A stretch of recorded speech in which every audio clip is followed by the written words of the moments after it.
think guys think they live in like isolated worlds where no other guys experiencing the reality that you have. Man, talk about it. You'd be surprised how much help there is. Yeah. Mental health. I just went through the roughest patch. Still going through that. Man, mental health is no joke, you know. And I don't use the channels available, like going to a therapist. Like, and why is that? Maybe it's just like not a part of my upbringing. Like I don't feel comfortable. I don't feel vulnerable enough, right? Yeah. But at the same time, I understand that this is something that it needs to be rectified. I am unlearning a lot of the past stuff that I've been through. I'm unlearning like a lot of the ways my dad would communicate to my mom, the way I looked at what it meant to be a man and stuff like that. So it's just been constantly learning. I don't have a well thought out perception as yet, but what I can say is that it has been very iterative. Just going through, thinking, okay, what makes a man? You know, what are the core values that a man should have? What makes a man essential to a home, not just a home, but to society? So it's just been a whole lot of relearning, lots of internal reflection, and hopefully I can arrive at an answer that is beneficial to not just myself, but to generations to come. You know? As much as you have invited me here and we're having this conversation collaboratively, I think that's how the world is defined. No one man can define it because no one man lives alone, right? So let's say in a scenario we were the only two people living. The world, through my definition, would simply be navigating your actions in tandem with mine. So then it becomes a matter of, okay, how do we navigate other humans? How do we navigate the inputs that they're making in life, and how will that like affect us? I haven't been in too many relationships, but for the few that I've been in, it has been a real learning experience. But the biggest takeaway or the biggest unlearning that I'd say I would derive from those is just not loving people how you think they want to be loved, but love them how they want to be loved. And I'm not saying you don't put up boundaries and you let everything free flow, but if you can't love somebody how they want to be loved, let it go. There's somebody who can do that, and they'll be glad to do it. Let that person have a chance, you know what I mean? So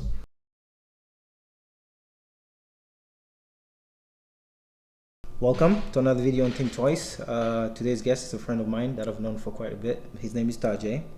I've got a bunch of questions that we're going to go through, but before we move into this space, I'll let him introduce himself. So again, thank you for having me, Barry. You're welcome, brother. Brothers from like a long time, been to SMU together. Yeah. Oh yeah, so my name is Tahjae, went to SMU, studied finance. I am from the country of Jamaica, migrated here roughly 7-ish years ago. Been in Halifax ever since. I like good meals, prepared and everything, home cooked meals. I like music, I play soccer, and yeah, that's a little rundown about me. So we've got about 11 questions for Tahjae, and the first one that I sent him to have a look over is this one. How has your perception of what it entails of being a man changed from where you were a young boy to a young adult? I think that's a good question. When I first read it, I was kind of conflicted because my household situation, it didn't involve my dad being around, right? So this whole thing of being a man, it's still pretty new to me. As I go along, I'm constantly iterating. But what I can tell, what I can say at least to my experience, what I can speak up to my experience is that being a man isn't as cookie cutter as you'd think it is. Like everybody has a different experience, everybody has a different outlook. And in my case, as I said, it has just been like a whole bunch of unlearning. I lived in a household that unfortunately didn't stay together, right? So if I was to use my upbringing as a role model or as an example for what a man is, I'd probably leave my home as well, right? So looking forward and looking to what a good family dynamic is, I am unlearning a lot of the past stuff that I've been through. I'm unlearning like a lot of the ways my dad would communicate to my mom, the way I looked at what it meant to be a man and stuff like that. So it's just been constantly learning. I don't have a well thought out perception as yet, but what I can say is that it has been very iterative. Just going through, thinking, okay, what makes a man? You know, what are the core values that a man should have? What makes a man essential to a home, not just a home, but to society? So it's just been a whole lot of relearning, lots of internal reflection, and hopefully I can arrive at an answer that is beneficial to not just myself, but to generations to come, you know. That's good. Yeah. No, I like that honesty because it shows that you are going through the growth. It's not like you haven't reached that set destination yet. It's like you're still discovering yourself. Yeah. At what point in your life would you say that you kind of formed a sense of identity and an understanding of who you are as Tahjae? Yeah, like, again, very interesting because I don't think I've found that person yet. If I'm being genuinely honest, I think my worldview has been like a whole mashup of my parents, my friends, the country that I lived in previously, Canada right now. So it's just been a whole boiling pot, a melting pot of all the different flavors, all different colors. Right now, I'm going through a big process. As I said, lots of internal reflection. That's something I do like daily. Every evening I come home, I try to take like a sheet of paper, and I just go through it. What are some thoughts that I enjoyed? What are some thoughts that I actually thought for myself, right? Because a lot of things that we think about throughout the day, or a lot of things that we act upon, is simply reactive. It's not necessarily stuff that we set out to do the day before or in a plan the years before, right? So similar with like the whole man figure, father figure, a lot of unlearning. I haven't found that self yet, but it's a process that I'm really enjoying. Sometimes it gets difficult because you think you know yourself, you think you enjoy certain stuff. Take for example, I went to school and I studied finance. That is not a field that I particularly enjoy. If I could do it over, and this is from my childhood, I would have been like a geologist. Okay, interesting. Archaeologist and stuff like that. That's the field that I liked. In my house, I have a tons of rocks. Like I'll just walk around. Oh, I like the shape of this one, right? So that's who Tahjae really is in a nutshell. Or that's an example of what Tahjae is not today. Okay. You know what I'm saying? I get what you mean. So career-wise, I would have been like an archaeologist. Okay. Looking at rocks and volcanoes and stuff like that. But today, had to choose the career path that made the most money. So in a sense, I kind of sacrificed who I was for who you currently are. Yeah. Right? So is your regret not pursuing that career path? Yeah, definitely. And in a lot of cases, I would have challenged a lot of the advice given. I understand that advice is good and it is generally there to steer you in the right direction. Yeah. But I think right is not always right. I think sometimes you need to have that creative expression, that ability to really go through and be who you want to be.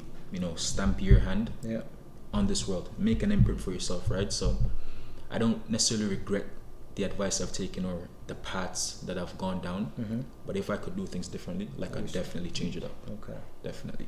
Okay. You are a very deep thinker. So I wanted to ask you this question. How would you define the world, the current world, or humanity through your lens? Yeah, when I read this question, the first thing that came to mind was that, man, I'm going to give a boring answer. I'm going to give the great answer, not the one that people would like. But as much as you have invited me here and we're having this conversation collaboratively, I think that's how the world is defined. No one man can define it because no one man lives alone, right? So let's say in a scenario we were the only two people living. The world, through my definition, would simply be navigating your actions in tandem with mine. So then it becomes a matter of, okay, how do we navigate other humans? How do we navigate the inputs that they're making in life, and how will that affect us? So there's this thought, I think it's called the butterfly effect, right? So it's like if a butterfly is in the forest all the way in, maybe Japan or something like that, if it flaps its wings, will the wind or the effect of the wind be felt like somewhere else across the world, right?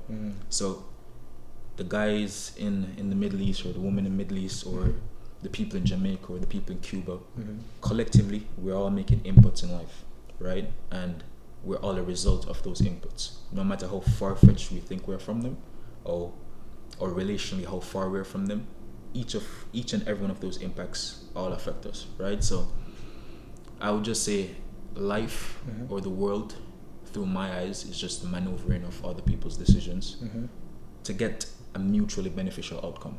Everybody is self-serving, and I think that's not necessarily the right generalization to make, but most times people's actions, it seeks to serve them, right? So in trying to serve yourself, how can I navigate that to also let you have what you want, but also achieve what I want at the same time? Jamaica is very different to Canada, right? We're not as friendly as you think we are. To tourists we are, right? But to the native Jamaican people, it's very difficult, really bonding with strangers and stuff like that. Canada is very big on that. Canadians are typically more polite. Yeah, that's not their back home, right? So just having conversations with different people, open up that conversation, to facilitate different topics and stuff like that. As Jamaicans, we're very close-minded, right? So that has been like one of the biggest unlearnings. My position on education, that has also been something that I really had to think deeply about. I'm not saying that I was against education. That's not the case here. But in terms of me, genuinely like the process of learning, becoming a lifetime learner, that was something that was a concept that I didn't understand. Back home it's just a matter of, okay, you go to school and hopefully you get a job. But here it's much different. It's much more competitive. You have to reshape yourself in the marketplace. You have to rethink possibilities. You have to define new realities. And just staying stagnant here in Canada, that's something that just won't work. Yeah. So on the education frontier, I had to give myself the continuous upskilling, and it has been very beneficial. Something I'd recommend. Read some books. Yeah.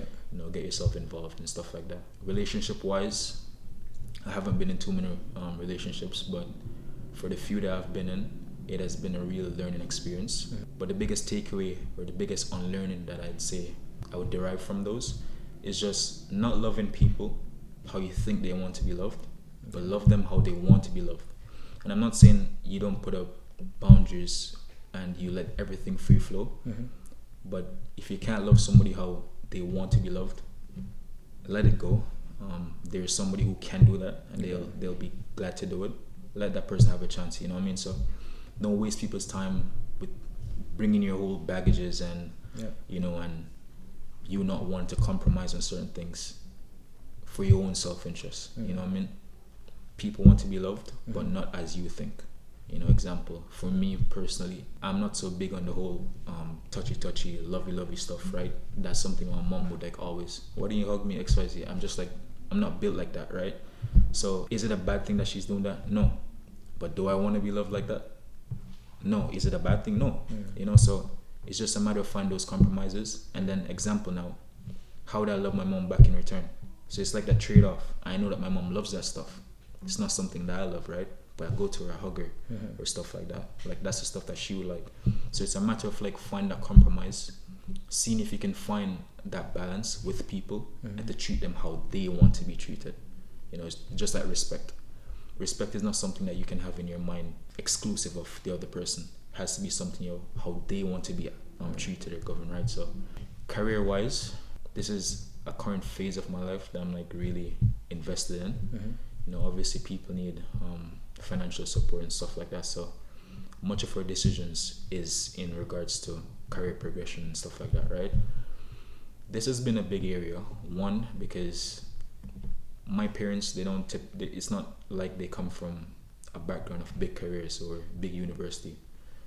In fact, I'm the only person in my family or in my immediate family to go to university, right? So I'm the first gen university graduate. So that has been a whole experience on its own. There were plenty of times going to university where I felt lost. Didn't know what I want to major in. The whole confusion aspect of it. And just imagine traveling from Jamaica to see your immediate family, mother and sister, and not really having a guidepost to kind of set the direction of where you want to go. I didn't have a dad that was in finance. I have a finance degree, by the way, right? But I didn't have a dad who's in finance. So all this thing is just a matter of trial and error. And I think that the trial and error aspect of it is what gets people, because nobody really wants to come into a decision that they know won't work, right? But I think that's the thrill of trying things. It's the fact that, okay, if I hit big on this, if I strike gold, it's going to be really awesome. But at the same time, at the opposite side of the coin is knowing that, man, if this doesn't work, it's terrible, right? So I think that's a fear that everybody has. And career-wise, I just say it's just a flip of a coin. On one side it's good, on the other side it's bad. But just be perpetually optimistic, and forget about the other side of the coin, and just really just double down on one thing and try a lot of stuff. I know it's confounding there, but try a lot of things. But the moment you find something, stick on it. Just don't be swayed into other directions. Have a strong mind, just be disciplined and really focus on stuff. At the moment, I wouldn't say things are the best with the parents and stuff like that. We have challenges, and I think that's normal within a lot of relationships around the world with kids and the parents. I think it's bad that it's normal, but in my case, some things have changed. But I just want more communication, a little bit more freedom in making certain decisions. and a little bit more belief. I'm not a bad kid. That's one thing I'd say. Yeah. So sometimes I just want that trust to know that, okay, he hasn't messed up such far. Let's give him this freedom to kind of stretch his hand. There's a thing with my mom, or just like Caribbean parents in general. They're a bit more restrictive, and it's very dangerous as it comes to the growth of another person. So it's always like, okay, this is my son, but it's never a man. As much as I'm your son, I'm a man that's grown now, right? Yeah. And so, let's say as a son, just like a son-mother relationship, you require a certain level of respect and honor and stuff like that. But when a son becomes a man, he also demands honor and respect. Yeah. And I feel like, and distance too, because I think that's the only time you can actually find and also your like footing, solidify your sense of self. The question you asked first about your self-concept, your self-definition. Yeah. That's been a struggle to find, because man, I'm always coming up against arguments. Let's say I want to do something. Let's say, all right, I'm looking to go into the field of business development. This is how I want to get into the field. The questions arise, hey, do this. Not the questions, they're statements. Do it this way. Why are you doing it that way? Go do that. And I'm like, hey, just give me a few months. Let me try this. Let me see if I can be really good at it. And then we come back to the table. Let's say it's not successful. We come back to the drawing board and we bring those feedback on board. But let me try. That's been something that's it's been lacking in mom and dad's relationship, and I think I'm getting to the point where there's a bit of frustration there. It's all love, man. I understand where she's coming from. She wants me to make the right decision, so it's not that I'm resentful, but in the thick of things, it's really frustrating to the point where you might snap, things might be said, and stuff like that. So in terms of the dynamic being changed, I would just want the understanding that, okay, Tahjae is my son, but Tahjae is also a man who is developing his own path. I feel like that enough is a blessing. I don't require too much, but if you can understand that Tahjae is on this path and he wants to carve a future for himself and he wants to do it this way, I'll work with that. Back home, it's it's only one way or the highway. You don't do it my way, there's just no shot. How are you navigating that, knowing that for them it's either their way or their highway? What things do you have in place for yourself to kind of simmer that situation and make it work in terms of everyday life? My answer will strictly just be in the realm of mentality.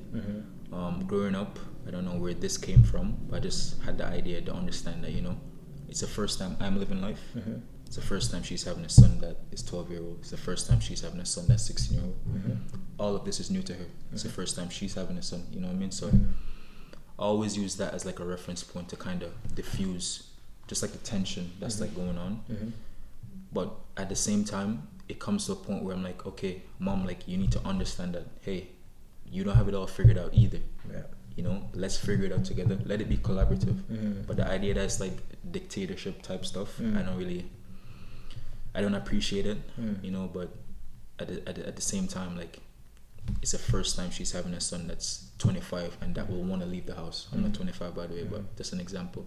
It's the first time she's gonna have a daughter going to university, and she opts to study on campus instead of studying at home, right? So how do you deal with these things? And I think just having the mindset of, or just if they can change their worldview or open it up just a little bit to accommodate the fact that, hey, new decisions will be made, but how can we make them to the best of our abilities, right?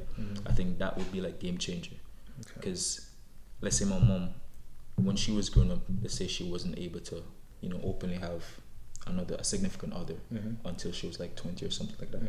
My sister here now in Canada, let's say she want to have a boyfriend, she's 17, let's say she want to have a boyfriend. How does mom then deal with that, in context of her past, but also in a context of a progressive future where kids are not only smarter than you probably were back in your days, but they're more sophisticated, they're more savvy, they're more intelligent. How do you kind of put those together? Because I feel as well, a lot of things come off the parents as a challenge to not just their authority, but their intellect. But it's nothing like that. Example, you didn't have the privilege of sending me to university. You didn't have the privilege of going to university yourself, but you made that avenue open to me. So by virtue of that, I'm very grateful. But in the same breath, I am probably intellectually, you know. So it's not like I'm trying to belittle you in certain conversations or you know, trying to pick a bone at you, trying to challenge your authority, but it's just that, hey mom, you gotta appreciate now the fruits of your labor. You wanted that intelligent son, you made the sacrifices. This is what it comes with. You know what I mean? So just a little bit more leeway or flexibility in their understanding that, you know, people are people and they want to be treated as such. I think that goes a long way. But yeah, just to narrow it back, the way I diffuse the situation is just to understand that, you know, just like going to a tunnel for the first time, you don't know what's at the other end. It's the same thing with them for life. You're probably the most precious thing they have. Your baby coming out of their womb, right? So I can see where the cautiousness and all the other stuff is there, and I can see why it may be beneficial to the situation. But I think the whole survival mode is a thinking that us as black people, not just parents, but I think black people need to get out of survival mode and to understand that, you know, there's abundance. As much as something can go bad, it can go 10 times better. You know, so be a perpetual optimist. That's one of my philosophies. I don't care what's on the other side, man. Like, I think something good can come from it. I'm gonna chase the good, of course with caution, you know, but just be optimistic. That's good. I would want friendships, and I think this is like why I treat relationships in terms of, well, outside of the family, like different, is because, as you were saying, I understand that people are selfish. I've been burnt a few times in life, and being burnt is never something that, you know, you'll voluntarily do to yourself. So when it happens, it burns, right? So I always try to like keep people at the arm's length. I think in some ways that causes for a healthy relationship. I think it creates less dependence, and it makes it so that, you know, you're sustainable without me. And that's like, I think I'll always have that with me, but in the same breath, I kind of want relationships to be more open.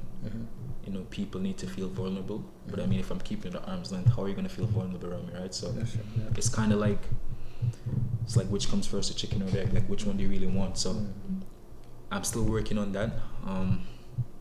But in terms of like friendship dynamics, I want people to understand that it's not just, yo bro, walk on, or yo, come have dinner.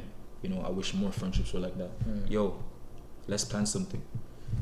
You really, I mean, probably just like my friend circle, I have a few guys, you know, that I can really like appreciate. Yo, always hate making stuff like that, right? But I just hope that friendship can move past this typical social media stuff where you drop a like, or you drop a comment.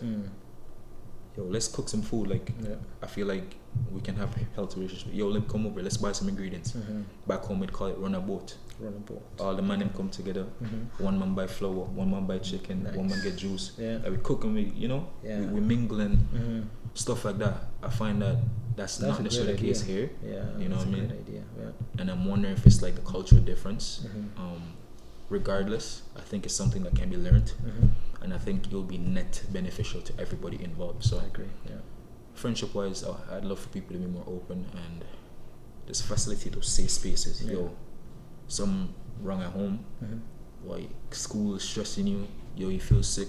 Those are the conversations that we want to hear, because if you're not bringing those, if those are the conversations that are going unsaid, how can I really consider you a friend if I can't say that, yo bro, you know, I'm having this difficulty in my health? All right, next question. You have 24 hours on the earth. What are you doing in those 24 hours, and why? This one, man, I had fun with this one because I think the marginal consumption of experiencing a thing again, I think it's not, well, it's way lesser compared to somebody who hasn't experienced a thing, right? I've driven the fast cars, I've spent money, I've bought clothes, I've traveled, and I was like, man, 24 hours, it ain't even enough to like do what I'd love to do. And I think the best way to spend that 24 is to let somebody spend the best 24 of their life. Okay, so you feel like 24 hours is not sufficient for you to really do what you want to do? Yeah, and then like in terms of what I'd like to do, there's a lot of social work that I'd love to get involved with, right? Okay. So I think it ties back into my answer as well. Like, if I had 24 hours, man, if I could make one person's 24 hours, except mine, like the best thing they've ever experienced, that for me would do it. Like, just give them that additional 24. Okay. Like Romario, a previous guest, he mentioned that when he went to Dominican Republic, right? He said there were kids like, yo, give me $1. They're asking for $1, and I'm like, yo, imagine what $100 would do for them. Can you imagine? Yeah. So, example, all these tourist attractions that they can't even experience because they don't have the money. Imagine going paragliding or snorkeling or literally riding on those little ATVs, right?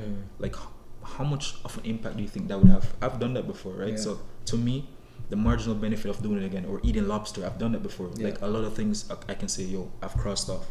Of course, there's a lot of things that I haven't done, a lot of countries that I haven't been to, but the process is similar. You're gonna go on a plane, you're gonna go to a different country, you're gonna find nice excursions, you're gonna do that thing. But for the people who has never experienced it, I think they'd have a better bang for their buck in terms of like a 24 hours. You know, like 24 to me is marginally better. It can only get marginally better, but for them it could be exponentially better than every 24 hours that they've had before. So when I was like thinking about it, I'm like, you know, should I give the selfish answer? You know, for me personally, like if I'm being like selfish, I'd like to go to Egypt. I think that's my favorite place on earth. Okay. I like the pyramids, I like that stuff, excavating, all that stuff. Yeah. But then I'm just like, man, like, you know, is it really worth it, you know? But if I could provide that 24 hours, just do whatever you want to do. Let's say I had like 2K, you know? Like 2K I feel like can do so much in like places like, you know, that's a lot of money. So That's a lot of money. just imagine a 24 that somebody else could have. And that's the way I thought about it. Year over year, it's like an iPhone. You know, every year iPhone makes your big presentation. This is the most powerful iPhone yet. Every year they say the same thing, but in terms of like the specifications, minor updates, right? Yeah. And I'm not saying that life couldn't be drastically better, but in terms of like the activities that you do, it's stuff that I'd already done, but it's just that I'd be able to like do those things more frequently. And at some point you'll get tired. You know, you'll get bored of it and you'll seek out new adventures, new excursions, stuff like that. So in my humble opinion, I feel like I've seen the top of the world already. Okay. Like I've been in like example, if I go to Toronto and Drake is in Toronto, like Drake is in Toronto, like he lives probably like in some mansion, but he's not living on Mars. Like it's not like he's out of my league. Like he's literally just like right down the road. You know, I go on YouTube or I go on Instagram. Let's say I follow somebody that follows and a celebrity follows them back. So in some sense I'm connected. You know, they're still just people, and places are still just places, and things are still just things, and food is still just food. I can't tell like when was the last time like, yo, you know, I really want to try that rigatoni with the presto and all that stuff. I've never like said that to myself. Yo, I want to try that butter shrimp lobster. I've never like been in my home like, yo, I want to go into that Toronto skyrise and have like the best food in my life. I never. But if it's like a case with people and like we're gonna enjoy ourselves, it makes sense, you know. But personally, I don't think I'd love to like live stress free. That's something that I think everybody wants, and I think that's a wealth that people want, like the time freedom, the location freedom. I think that's what people want. But in terms of like everybody's life, getting example, how high are we right now? 10th floor. 10th floor, right? Think about it. Like, yes, you can go to a 50th floor, but like, what's the real difference there? 50th floor, you can't see nothing on the ground. Like, you just see things moving, right? So I think I don't buy into status, and I think that's probably just me. Like, I've tried the Jordans, I've tried the Nikes. Like, it's all like, it's just clothes and it's just things and it's just people and it's just places. So I feel like the experiences can be developed on. And I'll say, yo, in some occasions, like I don't want to put like 100%, yo, it can't get like extremely better. But for the most part, if I go to Jamaica for a vacation or I go in Cuba for a vacation, I'll be doing different activities, but the level of dopamine spike or it's the same thing, you know? You might have touched on this a bit, but what do you think are some of the pressing challenges facing young men? I have a few of my own. Okay. I'm not going to say there's like expressed anger, but for the most part I feel let down by my dad. It's not much the man could have done, that's what I'll say. It's the first time he was living, the first time he had a son. He don't know how to react to that, you know what I mean? His dad wasn't in his life as well, right? So, and I think hurt people, as they say, hurt people, and the cycle continues. But men don't really have a role model that they can truly model. I'm not talking just like, okay, this guy's wealthy, this guy's have the cars, but just in relation to how they treat things, people and places, you know, how they think about stuff, what mental models are they using, stuff like that. There's not really many role models out there. I feel like everybody who looks to be a role model, they're either like very one-sided. Example, you had like Kevin Samuels, right? That guy, he said a lot of good things, you know, some of the things were like hit and miss. Yeah. But he was like really one-sided. Like not everybody could like listen to him. So as much as guys would be like, hey, this is a role model for me, the women hated him, you know. But you have to think about men. Men in some sense will have relations with women, and if the role models that men are looking up to women don't like, then that dynamic will never be like good. It's just bound for like chaos. She's not gonna like some stuff that you do. She's not gonna like some beliefs that you ascribe to. Yeah, the take guy. Yes, like a lot of guys' stuff was like you're really good, but a lot of it was like hit and miss, right? If those are the role models, I see like a lot of dynamics like just being broken down because of it, right? So something that I often reflect on, I think choice kills people. Okay. I think the male today have too many choices in terms of things to do, ambitions, aspirations, women. There's too many choices. I think with a father figure in a person's life, and I guess this ties into like having a role model again, I think the choices are like way less. It's like simplified. This is the path that my dad took. He was fairly successful. Let me go on this path, but do way better. But now, like example for me, I don't know what I want to become. My dad didn't work no formal job. You know, he was a chef. He's a trained chef. Cooking is not really me, but even then, he still hasn't like broken into like the chef scene, right? So I'm left wondering, okay, what can I do? Where should I be going? Direction. So I think role model again, they give direction and they give a baseline. I think those are like one and the same. Attitude. You know, you have this theme right now on social media. Not all women say it, but they're saying that it's like men, like the traditional values that men used to have. Yeah. Those things are like diluting, right? So they even go as far as saying that, you know, men, it's like they want to be treated like the woman today. And in a lot of cases, while it sounds rough on the edge, there's a lot of truth to it, right? Yeah. Men are neglecting responsibilities. We need a necessary anchor point within this generation to kind of define like what a man is, right? I think we don't have any clear definition as well. This violence, I can speak about the black community, I don't know about the white community, but in the black community, like men want to be too macho. Like nobody want to say sorry, nobody want to have a conversation. It's all just like, it's very violent, right? I'm not saying that an element of violence or like an element of volatility shouldn't be there, because volatility is what maintains peace. It's knowing that, okay, this guy can hurt me, I can also hurt this guy. That's what neutralizes things. Because if one party felt as if though I can completely dominate that guy, there would be no peace because they would abuse it, right? Yeah. So I think volatility is necessary, but I think we abuse it too much. I think we don't play into the law. Example, other races and demographics, they play into the law. A lot of times we take the law up on our own hands, right? So I think we need an anchor point of what a man is, how to integrate into society, and how to relate with people and things better and communicate more. I think men have a hard time communicating, myself included. Growing up, I was a very silent and angry kid. It's just like these days I'm starting to like open up because I understand the necessity of it, right? Like we need to facilitate conversations. But yeah, if you can communicate more, I think it does a world of justice to you. And that's why I love these things that you put on, these shows. Get people to open up, you know. The more guys you get on here too, like guys will see how comfortable it is. So like just share their experiences. I think that goes a far way, man. Like, and one more thing, I think guys think they live in like isolated worlds where no other guys experiencing the reality they have. Man, talk about it. You'd be surprised how much help there is. Mental health. I just went through the roughest patch, still going through that. Man, mental health is no joke, you know, and I don't use the channels available, like going to a therapist, like, and why is that? Maybe it's just like not a part of my upbringing. Like I don't feel comfortable, I don't feel vulnerable enough, right? But at the same time, I understand that this is something that it needs to be rectified. At some point, I'll need to like go through the therapist, really dig deep into me. Not that we're the problems, but we just gotta understand that we are victims of trauma. Nobody's untouched of it, right? So I think in university, I think there should be a therapy 101, like first year of university, like they can make that free into the curriculum, especially for guys. Not that women are without problems, that's not what I'm insinuating, right? But I think guys, there should be a general therapy 101 class where the class has a therapy session every semester, like just across the board, right? That's it. But yeah, man, conversation, anchor point for man, role models and attitudes. Those are some things I'd say, you know. Thank you. Men need. Thank you for that. On the subject of university, you did touch on there. Mm-hmm. What is your opinion of university as an educational establishment? As an establishment, Yeah. From a business point of view, you're gonna understand the motives behind providing education. They need to supply talent to the workforce, right?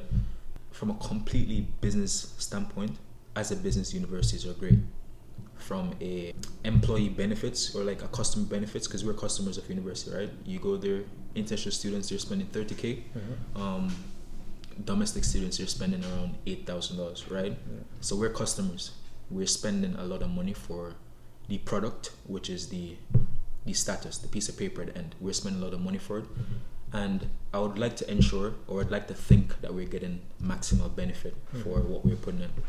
I just think in a day and age where education is so widely available, I think university may not be the best bet, but not just yet, because we're still ran on the bachelor's degree, the system, so it's not a time that, okay, even though the same thing is out there for way less, you still can't go to alternatives because they still want the paper. What school do you graduate from, right? But I think 10 years time, it will be very competitive for like maybe 20 years. I think 10 years is still too soon, but 20 years from now, I think university goership is not a word, but I think you get what I'm saying. People go to university, it will be way less. It'll be less, because right now, if you even look at the marketing efforts, most universities comprise of international students, and that's because the domestic population is no longer sold the fact that, hey, you need a degree to like get this thing. So their marketing is like looking elsewhere. So that's just like the domestic side of things changing, and now 20 years from now, the international side will also change because education will be widely available. Personally, I'm not the biggest fan of school. I hate school. Don't hate education, but I hate school. I don't think an hour's like session is enough to kind of break it down the way like people need it. I think it's too cookie cutter, one size fits all.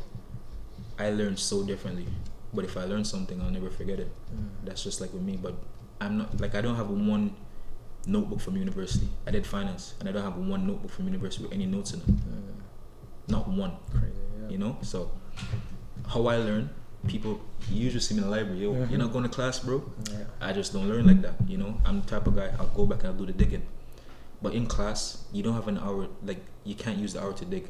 They want to come, they want to present. I think it's more like a presentation, and then they leave all the learning on you. But 20 years from now, there'll be different alternatives, which I support like better. You learn from experts. An expert can go on Google, list his course, and you can learn directly from him. He has field training. Most professors, example, nothing against my professors, they're all brilliant people, right? But to take business advice or financial advice from professors who probably don't have any financial designation or any field work in finance, it's kind of disingenuous to the customers, which are us, because it doesn't really prepare you properly for the workforce. When I went out there, it was like I was thrown into fried hot water, right? I don't think it stacks up to what it was before. It's very competitive now. There are way more students than ever, and there are less jobs, and jobs aren't paying as much. So on that front, I'd say save your $40,000, take 10,000, and over the course of 1 year, learn one thing. Just use that 10,000 to buy all the information that you need, get access to the knowledge, specialize. You can get internships, like fairly simple. Like you just need to look like you want to move forward. It's easy. Just get a cold emailing tool, get 100 emails of people who you'd like to network with. Hey, my name is XYZ. I would love to be in this field. This is what I'm currently doing. There are some case studies. I would love to intern here. Could you connect me to anybody, or is there an opportunity? And if you do that consistently for 4 years, it's impossible not to get some internships, right? And once you have an internship, that's a workable experience that you have, and you can use that to leverage anywhere else. So the traditional route, I think it's breaking down, and people should start looking for like alternative measures. And just to close, I have a finance degree that I got in 2021. It's now 2023, and I'm certain that St. Mary's University have produced probably, I'll say 20,000 more students with a finance degree. How competitive is that? Like you're competing like every year, against another 10,000 students, another 10,000. So they're not really protecting your interests. It's a business, and they have to churn in more students every year, right? Yeah. So you don't want to keep going up against 20,000 people every year. It's just, it doesn't work out in your favor. If you had one piece of advice to give me, what would that be? And that advice could be centered on anything. Mm-hmm. There's like a lot of them. One of my favorites as of late is, it's a phrase. It's that outcomes surrender to activity, right? Mm-hmm. So whatever output you want, it's locked behind a series of activities. Mm-hmm. You do the activities, you get the outcome, Mm-hmm. right? For where you are, man, you're very disciplined, you're very driven. Mm-hmm. I think you have 80% of the way done, Mm-hmm. but just understand that, the more activity I do, Mm-hmm. it makes it inevitable Yeah. for me not to achieve the outcome, right? That's true. Yeah. And then another scenario that I'd love to present to you, man, like it's one that I hold so deeply to my heart, Mm-hmm. and it's the mere fact that sometimes you just have to jiggle the key in the keyhole. Like, Mm-hmm. you don't have the wrong key, and it's not the wrong door. Mm-hmm. But sometimes, the door might freeze, so you have to like pull the door, but it's the right key. Like, Mm-hmm. don't micromanage yourself and keep changing what you're doing because you think it's not working. Yeah. A lot of times we have the right key. A lot of times we have the right ideas. Just double down, honestly. Hey, I have the right key. This is the right door. I'm not moving. I'm gonna wiggle this key Mm-hmm. until it opens. Having lasting power in this generation, the ability to just like stay in one thing, Mm-hmm. it's top tier, right? Yeah. And I think once you've mastered that, like, nothing is impossible for you. Another worldview that I have is that the most defining characteristic for me about the human experience is the ability to be. We can get up and be anything. You can, like, we have humans that are doctors, we have humans that are janitors, we have humans that are astronauts, we have humans that are veterinary. You can be anything. Like, Mm-hmm. the human experience is not limited to one thing. So rethink possibilities Yeah. and redefine realities, and you'll have it. Work hard, consistent, all the cliche stuff, but understand that you can be somebody completely different tomorrow, and don't cling too much to the ideas about you in other people's head. Understand that the one in your head matters. Mm-hmm. If tomorrow I want to be a master orator, just go take a course on speaking. If tomorrow you want to be a chef or you want to learn this, just go do it. Like, don't cling to any idea. Like, every year, make it a pact of yours to redefine how you think about yourself. Mm-hmm. Every year, you can be, if you live to 75 years old, let's say between the ages 1 to 12, you can't really do much, and the ages between 60 to 75, you can't do much. That's 25 years, right? Mm-hmm. But for the other 50 years, you can be anything you want every year. Every year you can be a different person. Next year you can be an Arabic speaking person, or I want to learn Arabic. Next year you can be a person who plays football like, don't limit yourself. Understand that you have the ability to be whatever you want to be, and I think in that lies the gold, and in that lies the human experience. Ability to be whatever. Just go out there,